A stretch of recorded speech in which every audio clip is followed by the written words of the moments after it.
Anda masih di Economic Challenges, Pak Hidayat. Saya ingin melanjutkan apa yang disampaikan oleh Pak Gita mengenai pendekatan yang dilakukan China. Apakah model seperti itu juga menjadi kebijakan yang akan kita tempuh, Pak Hidayat? Ya.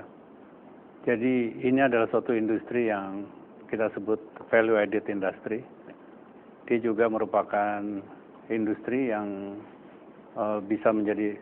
sangat bisa menjadi mass product. Oleh karena itu menciptakan produk yang inovatif tapi bisa efisien dan secara massal diproduksi dia akan bisa justru makin efisien.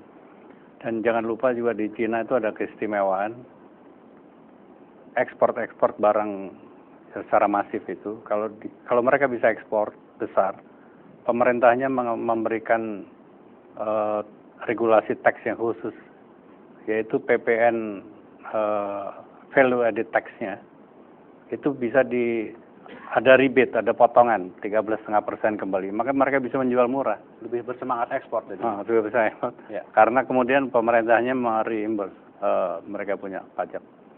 Nah, insentif semacam inilah yang barangkali juga kita harus mulai cari, kita gali dengan berbagai riset agar supaya bisa kompetitif. Pokoknya Pak Tommy, yang ke depan itu kompetisi kita itu seakan terbuka, apple to apple, orang akan membandingkannya. Jadi kalau kita ketinggalan karena masalah high cost ekonomi, birokrasi, itu salah kita sendiri. Dan itu sesuatu yang harus mutlak bisa lakukan oleh Indonesia kalau kita mau survive dan menjadi winners gitu. Jadi dalam forum ini saya tentu mengajak semuanya berkonsentrasi untuk mulai menjaga competitiveness. Yang kedua, tadi saya dengan Pak Gita nyebut soal Foxconn. Sebetulnya kita undang dia karena dia sekarang number one untuk produk-produk gadget dan barang-barang produk seperti ini. Hampir semua brand dunia seperti Apple dan sebagainya dibuat oleh mereka. Kalau mereka masuk, kami pasangkan dengan local partner. Kami ingin sebenarnya mendapatkan teknologinya, bagaimana cara mengemasnya dan bagaimana kita melakukan marketing. Karena ini juga mau ekspor seluruh dunia selain digunakan di domestik gitu. Nah, setelah itu kami dari Perindustrian Perdagangan dan kementerian terkait lainnya akan membuat plan bersama bagaimana memperkuat sektor ini agar supaya tema kita hari ini menjadi tuan rumah di negeri sendiri itu bisa terwujud. Kami berjanji akan memulainya 2014 atau 2015. Pak Gita, kalau marketing intelijen yang dilakukan teman-teman Kementerian Perdagangan, kembali lagi kalau kita melihat kasus China, apa sih yang menjadi kekuatan mereka itu bisa cepat melakukan lompatan? Ini enggak kemarin, ini udah dilakukan 20 tahun terakhir, dan itu diprakarsai oleh perusahaan-perusahaan industri dari Taiwan. Jadi industrialisasi di Tiongkok tuh banyak dilakukan oleh kawan-kawan dari Tiongkok, tapi juga dari Taiwan. Dan Taiwan tuh sudah sangat mengerti memahami mengenai teknologi yang diprakarsai oleh negara-negara maju seperti Amerika dan Eropa. Nah, yang kedua tentunya business environment-nya. Ya, di sana kalau minjem uang dari bank bunganya murah, cuma 2%. Di sini 10-15%, itu kan tentunya lebih murah. 3, ya prasarana lainnya untuk tanah dan segalanya.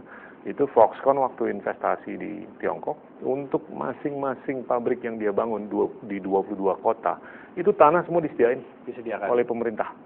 Itu ratusan hektar masing-masing. Terus berikutnya, ya listrik dan segalanya dikasih diskon. Terus apalagi tax holiday. Terus juga PPN-nya juga di waive dan segalanya. Itu sangat membuahkan daya saing yang luar biasa.